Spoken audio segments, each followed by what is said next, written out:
What are some common facts that people believe to be true even if the existing evidence states the contrary? Camels don't use their humps to store water. They use them to store fat reserves, because storing fat reserves around the body like humans would keep them too warm, so they have it all in one spot. Edit, since the day metabolizes as water and CO2, it is in a way a water source. That is very interesting and I had no idea. Thank you. Myth, the pool is definitely clean, it has such a strong chlorine smell. Fact, a strong chlorine-like smell, like the kind you associate with public pools, is actually an indication that the water is not chemically balanced. It might even be a sign that the pool needs more chlorine. Edit, lots of people commenting about how this smell comes from pee, and yes, you're partly right. However, there's also ammonia in sweat, so it can contribute to the smell too. The source linked above actually explains chloramines in pool smell quite well if you'd like to understand this phenomenon better. Oh, my time to shine. I used to test pool water/hot tub water as a part-time job. This is what I learned from reading the material that the company gave me, but my advice always seemed to work, so I think it's pretty solid. There are two types of chlorine, free chlorine and combined chlorine. Free chlorine is generally odorless in the pool. It's the chlorine that can attack bacteria. Combined chlorine is chlorine that has already attacked some type of bacteria. All it just stays in the pool and doesn't do much. That combined chlorine can make your pool smell like chlorine, or even make your pool cloudy.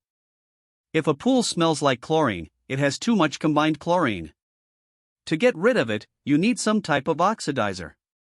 Like a calcium hypochlorite or something along those lines. So in other words, even if a pool smells horribly like chlorine, it can still be very unsanitary and unsafe to swim in. Cutting your facial hair makes it grow in thicker. I had a full-on argument with an individual who firmly believed that genetics played no possible role in hair growth whatsoever. I have never been more perplexed or angry in my entire life. Sincerely. Bald at 25. I'm a master esthetician and I've studied hair growth, and I can confirm, shaving/waxing/plucking does not make more hair grow thicker nor longer. The reason for this misconception is when you shave, it makes the tip of the hair blunt, so when that protrudes from the follicle, it appears to be thicker. The only change in hair texture/thickness/length/ etc. occurs in the papillae, hair root, which is completely determined by hormones. Edit, hey y'all. As much as I love talking about my field, I gotta turn in, but consider contacting a local esthetician for your skin/hair questions. That Einstein was a bad student and was bad at math. It's just not true. He got average high marks and was really just disdainful of the structure of school. And he was good at math. Physics is like 90% math.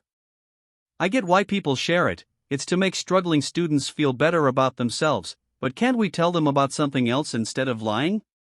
Just show them the salary of a plumber or welder compared to their teacher's salary.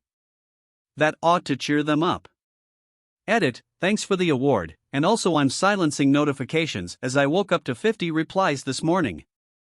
The most violent arguments I've had have been convincing patients with a viral cold that they don't need antibiotics. I remember a documentary a few years back about a GP's practice here in the UK.